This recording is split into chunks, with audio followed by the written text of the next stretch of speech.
ቀይ ባህርን ኢትዮጵያ ለማጣት 30 ዓመት ከዚያ በላይ የወሰደ ትግል ነበር። ታውቃላችሁ። በ30 ዓመት ትግል ውስጥ በብዙዎች ርብርብ ነው ኢትዮጵያ ያጣችው። ሌላ 30 ዓመት ያስፈልጋታል ብዬ ግን አላስብም። በተረጋጋ መንገድ፣ በሰከነ መንገድ በውይይት መሄድ በጣም አስፈላጊ ነው። የፈለገ ብንወያይ ግን ለማጣት የፈጀብን 30 ዓመት ለማግኘት ይፈጅብናል ብዬ ግን አላስብም። ጊዜው ግን በቂ ስለሆነ በተረጋጋ መንገድ ማየት ያስፈልጋል። ምክር ቤት የኢትዮጵያ ሕዝብ እንዲያም ፈልገው ግን ጥያቄው ስናነሳ አንዳንዱ ሾርት ስለሆነ ሚሞሪው ዛሬን ብቻ ስለሚያስብ ትንሽ ዳራው ልስጣችሁ። መጀመሪያ ኢትዮጵያን የቀይ ባህር አክሰስ ያሳጣው ውሳኔ ማን ወሰነው? ካቢኔው ይሆናል ብለን የካቢኔውን ዶክመንት ብናገላብጥ የለም፣ ካቢኔው አያውቀውም። አይ የለም ምክር ቤት ይሆናል የወሰነው ብለን ብንወስን ምክር ቤቱም አልነበረ፣ ምክር ቤት አያውቀውም ውሳኔው። የለም የኢትዮጵያ ሕዝብ በሪፈረንደም ወስኖ እንዳይሆን እንዳይባል ነበርን እኛም ያኔ። የኢትዮጵያ ሕዝብ ያልወሰነው ተወካዮቹ ያላዩት ቢያንስ ካስፈጻሚ ካቢኔ ያላየው ውሳኔ ማን ወሰነው? ማጣትንም ያክል ነገር ያጣንበት መንገድ ህጋዊነት ችግር እንዳለው ማሳያው ተቋሞች አልገቡበትም። ካቢኔው አያውቀውም። አንድ ገጽ ወረቀት ማግኘት አልቻልንም። እንዴት እንዳጣ ነው የሚያስረዳ እና ህዝብ የማያውቀው ፓርላማ የማያውቀው ካቢኔ የማያውቀው የኢትዮጵያን የባህር አክሰስ ውሳኔ የሚያሳጣ ነገር የወሰነው ማን ነው የሚል ጥያቄ ማንሳት እንዴት ስህተት ሊሆን ይችላል? ካለ ይነገረን። ከሌለ ግን ይሄ ጉዳይ ይሄን አንስቶ እንደ መድፋት አይደለም፣ የህልውና ጉዳይ ነው። ማን ወሰነው? ይሄ ነው ጥያቄው። እዚህ ጋር ሁለት ችግሮች አሉ። አንደኛው የተዛባ ትርክት ውጤት ነው። የሚገባንን መጠየቅ ነውር አድርጎ የሚያስብ የሚገባንን ማንሳት ትክክል አይደለም ብሎ የሚያስብ እሳቤ፣ ይሄ ደግሞ የትርክቱ ውጤት ነው። ግን ለእናንተ ለማስታወስ እንዲሆናችሁ ከግጭቱ በኋላ በኢትዮጵያና ኤርትራ መካከል ሰላም ሲፈጠር መጀመሪያ እኔ ወደ አስመራ ተጉዤ በኋላ የኤርትራው ፕሬዝዳንት ወደ ኢትዮጵያ ሲመጡ የመጀመሪያው መድረክ ያደረግነው ሚሊኒየም አዳራሽ ነው። ብዙ ህዝብ አለበት። በላይቭ ቲቪ ሁላችሁ ወይ ነበራችሁ ወይ ሰምታችኋል። ካልሰማችሁ አሁን ገብታችሁ ዩቲዩብ ላይ ስሙት። የመጀመሪያው ስብሰባ አሰብ ነው የሚለው እሳቸው ባሉበት ለህዝብ በሚገባው ልክ። የረሳችሁን ለማስታወስ ብቻ ነው። ኤርትራ ስመላለስ አስመራን ካየው በኋላ ከክቡር ፕሬዝዳንቱ ጋር አሰብ መሄድ ፈልጋለሁ ብዬ አሰብ ሄጄ ነበረ። አሰብ ባህሩ ጋር ቆመን ያወራነው ምንድን ነው? ስለ ፖርት ነው። ተመልሳችሁ ማየት ትችላላችሁ። የት? ኤርትራ ምድር ውስጥ። ሶስተኛ የመደመር ትውልድ መጽሐፍ ላይ በግልጽ ጂኦፖለቲክስን አስፍሬ የአሰብ ጉዳይ አስቀምጬ ለኤርትራ ባለስልጣናት በስጦታ ልኬላቸዋለሁ። ሚስጥር እኮ አይደለም፣ ያውቁታል። ለሁሉም ልኬላቸዋለሁ። አራተኛ እናንተ የምታውቁት የዛሬ 6 ዓመት 5 ዓመት ባህር ኃይል አቋቁመናል እኮ እና ምን እዚህ ውስጥ ነው ባህር አቋቁመ ነው?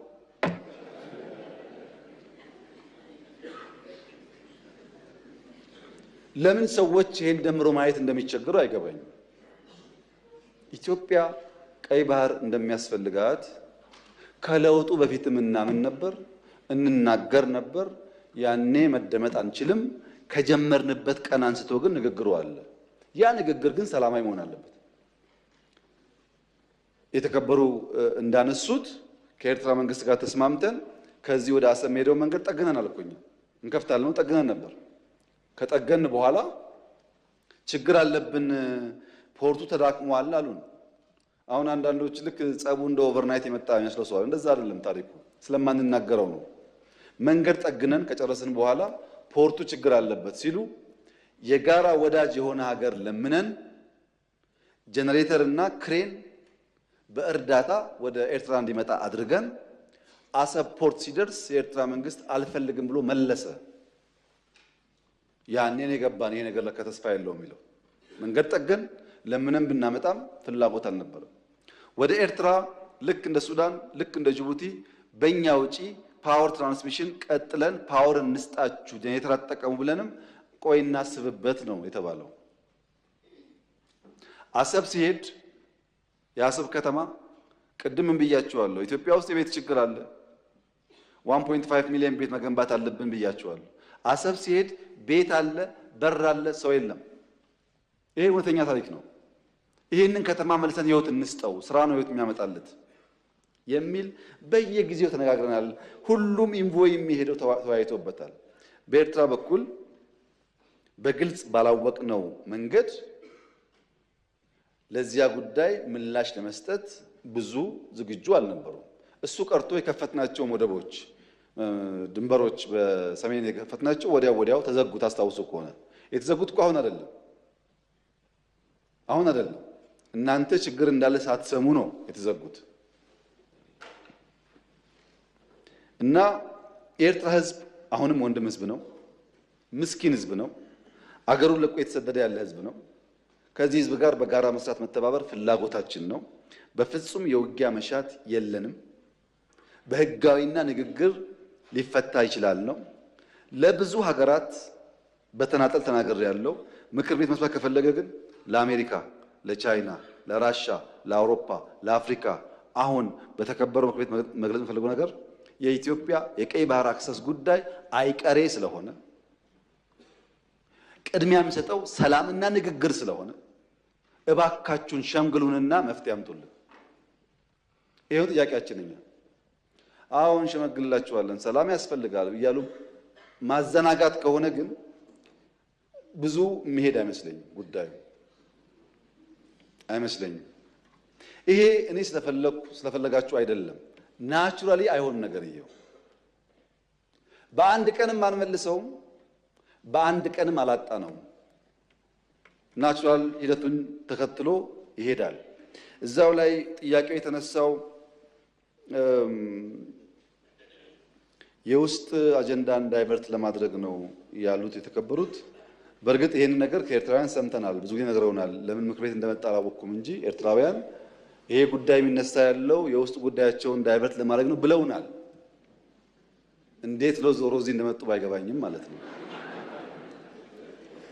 እና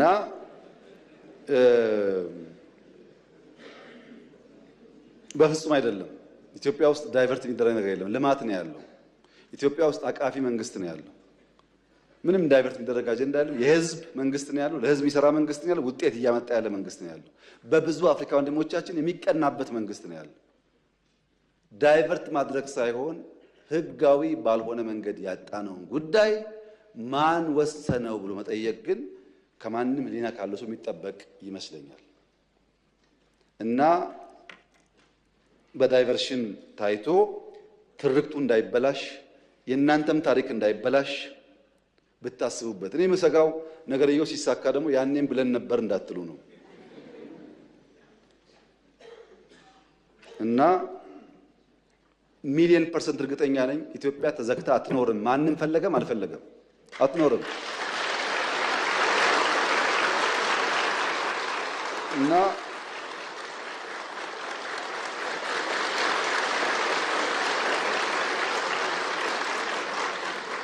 አንደኛው ችግር ትርክት ነው። የማይገባቸውን ህግ የማይፈቅድላቸውን እንደዚህ የሚያደርግላቸውን ጠየቁ። የትኛው ህግ ከወሰደው በኋላ ነው የጠየቅነው? ትርክቱ መፈተሽ ያስፈልጋል። ሁለተኛው ኢትዮጵያ ካደገች ብሎ የሚሰጉ ሰዎች ደግሞ አሉ። ሀገራት ኢትዮጵያ ኦልሬዲ ትልቅ ናት እኮ። የት ነው የምታድገው?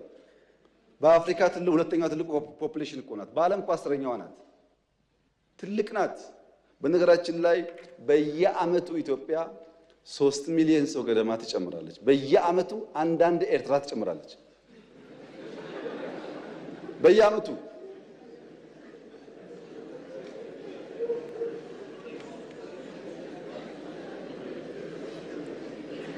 እና ኢትዮጵያ በየዓመቱ ሀገር እየጨመረች ትልቅ የሆነች ሀገር ካደገች ምን ትሆናለች ከተባለ ካደገች ታግዛለች።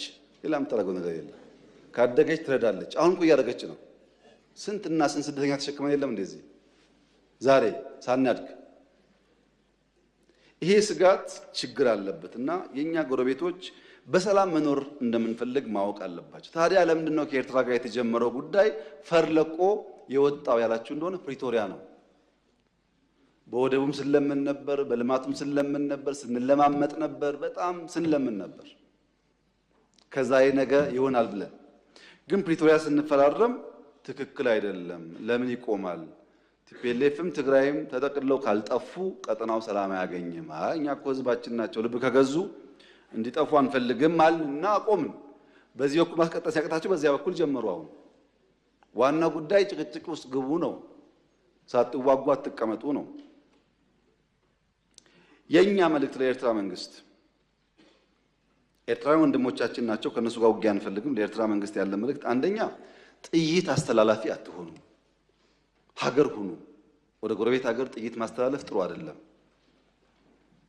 አባይም ጸባይ ገዝቷል፣ የኛም ሽፍቶች ጸባይ ይገዛሉ እና አንድ ቀን ጥይት ሳመላልስ ብሎ ታሪክ ስለሚናገሩ ጥይት ማቀባበል ቢቀርባችሁ። ስለማናቅ አይደለም፣ እናያችኋለን። ህገወጥ የሰዎች ዝውውር ቢቀር። ተጨናንቀናል። ከተማ ውስጥም እንደምታዩት የሚመጣ ሰው ካለ በህጋዊ መንገድ ቢመጣ። ህገወጥ ንግድ ቢቀር፣ ፎርጅድ ብር ቢቀር፣ አሜሪካ አስቀምጣቸው የምትሰሯቸው ብላክ ማርኬት ማሳደግ ቢቀር፣ እንደ ጎረቤት ብንተሳሰብ፣ ህጋዊነት ከተከተል በንግዱም በሚፈናቀለው ጥይት ማቀበሉን ከተዋችሁ በሰላም አብረን ለማደግ በፍቅር አብረን ለመቀጠል ከምን ጊዜውም በላይ ኢትዮጵያ ፍላጎት አላት። እኔ ልክ እንደባለፈው አሁንም አስመራ መሄድ ፍላጎት አለኝ። ችግር የለብኝም። ምን ከሆነ ትርፍ ካለው ነው። ትርፍ ከሌለው ጊዜ ማባከን ነው። እኔ ባሌ የመላለስበትን ጊዜ ዝም ብዬ በከንቱ አስመራ ልመላለስ አልችልም። ጊዜ የለኝም፣ ስራ አለኝ። ጦርነት አንፈልግም የምንለው ደግሞ በምክንያት ነው። እኛ እንዳያችሁት የሚያጓጓን ነገር አለ። የ10 ቢሊዮን ብር ኤርፖርት እንገነባለን፣ የ10 ቢሊዮን ብር ነዳጅ ማዳበሪያ እንገነባለን፣ የ9 ቢሊዮን ብር ቤት እንገነባለን፣ ኮሪደር እንገነባለን። ይሄ ሁሉ የሚያጓጓ ስራ እያለ ሰው ጦርነት ሊያስብ አይችልም። ጦርነት የሚያስብ ስራ የሌለው ብቻ ነው። እኛ የሚያጓጓ የምንተጋለት የምንለፋለት የልማት ስራዎች አሉ። ከማንም ጋር የመዋጋት ፍላጎት የለንም። ለምን? ውጊያው ከተነሳ የተከበረው ምክር ቤት ውጊያው ከተነሳ ውጤቱ ግልጽ ነው። ግልጽ ነው ውጤቱ። ከዛ በኋላ አይሰራም። አሁን አለመጀመር ማለት ነው። አሁን ውጊያ እንትና ያግዘኛል የሚባል ነገር ሰው እንዴት ዩክሬን እያየ ፓለስቲኔን እያየ ስለማገዝ ያወራል? ማንም አይሞትልህም። ሞራል ይሰጣል እንጂ አይሞትልህም። መጨረሻ የምትሞተው አንተው ነህ። አያዋጣም። ከበደ አለ ተሰማ አለ የሚባል አያዋጣም። ከበደ ተሰማ 10 ጥይት ያቀብልሃል እንጂ መጥቶ አይሞትልህም። አየን እኮ በቲፎዞ ውጊያ እንደማይቆም እኮ አየን። እና አንፈልግም። ልማት ነው የምንፈልገው፣ ሰላም ነው የምንፈልገው። ከማንም ጋር ግጭት ለማድረግ ፍላጎት የለንም። ከገባን ግን ግልጽ ነው ውጤቱ። አስተማማኝ አቅም ነው ያለን። ማንም አያቆመንም። ይሄ ግልጽ መሆን አለበት። ማንም አያቆመንም። ወደዛ እንዳንሄድ ሪስፖንሲብሊ መስራት አስፈላጊ ይመስለኛል። ትርክቱን እያበላሸ ያለው ግን ምንድን ነው ያላችሁ መጨረሻ ላይ አንድ ተማሪ በፊዚክስ ክፍለ ጊዜ ዘግይቶ ወደ ክፍል ይመጣል። የፊዚክስ መምህራን እንደምታውቋቸው ናቸው። የእነሱን ክፍለ ጊዜ ማርፈድ ነውር ብቻ ሳይሆን ወንጀል አድርጎ ያስባሉ። በአማርኛ ክፍለ ጊዜ እንደምን ይገባል፣ በጂኦግራፊ እንደምን ይገባል። ፊዚክስ ማትስ ሲሆን ግን መምህራኖቹ አያስጠጉም። ታውቃላችሁ። እና አንደኛው ተማሪ አርፍዶ መጣ። ለምን አርፍደ መጣ ሳይለው መምህሩ እንዴት በእኔ ክፍለ ጊዜ ተረፍዳለህ ብሎ በረንዳ ላይ ከክላሱ በር ላይ ተንበርከክ ይለዋል። ተማሪ ተንበርክኮ ፔሪዮዱ ያልቅና ደውል ሲደወል መምህሩ ሲወጣ ተማሪው ዘሎ ይገባል ወደ ክፍሉ። ሲገባ ብላክቦርድ ላይ 2 ጥያቄዎች ያያል። ሆምወርክ መስሎት እንዳያመልጠው ቶሎ ይጽፋል። ጊዜ አልነበረውም። የሚቀጥለው አስተማሪ ገብቶ እንዳያጠፋበት በፍጥነት ጥያቄውን ጽፎ ሲጨርስ ሁለተኛው መምህር ገባ እና ቀጠለ ትምህርቱ። ቀኑ ዓርብ ዕለት ነበረ። ታውቃላችሁ እንኳን ሙሉ ፔሪየድ 10 ደቂቃ 20 ደቂቃ ስታረፍዱ በጣም ብዙ የቀረባችሁ ስለሚመስላችሁ ጭንቀት አለው እና ልጁ ቤት ሲገባ ሆምወርክ ነው ብሎ ለይቱ ሙሉ ሲቆፍር አደረ። አልቻለም። ቅዳሜ ሙሉ ቀን ቆፈረ። አልቻለም። ቅዳሜ ያደረበት አልቻለም። እሁድ ዋለበት አልቻለም። እሁድ አጋማሽ ለሊት ላይ አንዷን ጥያቄ መለሳት። አንዷን መልሶ አንዱ ከበደው። አስቡት፣ ዓርብ፣ ቅዳሜ፣ እሁድ 2 ጥያቄ ለመመለስ ሲፈጋ ቆይቶ እሁድ ለሊት አጋማሽ ላይ አንዷን መልሶ አንዷ ቀረችውና ሰኞ ጠዋት ትምህርት ቤት ሄዶ የፊዚክስ መምህር ገብቶ አዲስ ቻፕተር መጻፍ ጀመረ። ተማሪው እንደ መምህር የባለፈው አሳይመንት ሳሉ የባለፈው ሳምንት ሆምወርክ ሳሉ ያማል እንደ ባለፈው ሆምወርክ አልሰጠውም ይላል መምህሩ። እንደ 2 ጥያቄ ጽፈው አርፍጄ ገብቼ ጽፌያለሁ እኮ ይላል። እና መምህሩ ምን አለ? እነዚህ 2 ጥያቄዎች እኮ በዓለም ላይ ያሉ የፊዚክስ አዋቂዎች ሞክረው አቅቷቸው ያልተመለሱ ጉዳዮች ናቸውና እዚህ ያለውም ተማሪ ጊዜ እንዳታባክኑ እንኳን እናንተ ሳይንቲስቶች አልመለሱትም እየጻፍኩላቸው እንጂ ስሩ እኮ አላልኳቸውም ማለት። አሃ እንደዚያማ ከሆነ አንዱ መልሼዋለሁ። መምህሩ ሲያይ ሰው ሲያሳዩ ለካ ትክክል አንደኛውን ፈቶታል። ዓለም አልቻለም የተባለው ለምን ስላልሰማ አትችልምና አትስራው ብሎ መምህር ሲጽፍ ቢሰማ ኖሮ እሱም አጣጥፎ ይቀመጥ ነበር። እሱ አልሰማም አትችልም ማለት ነው። እና የተከበረው ምክር ቤት ኢትዮጵያ ቀይ ባህር አይገባትም የሚለውን አልሰማንም። አመሰግናለሁ።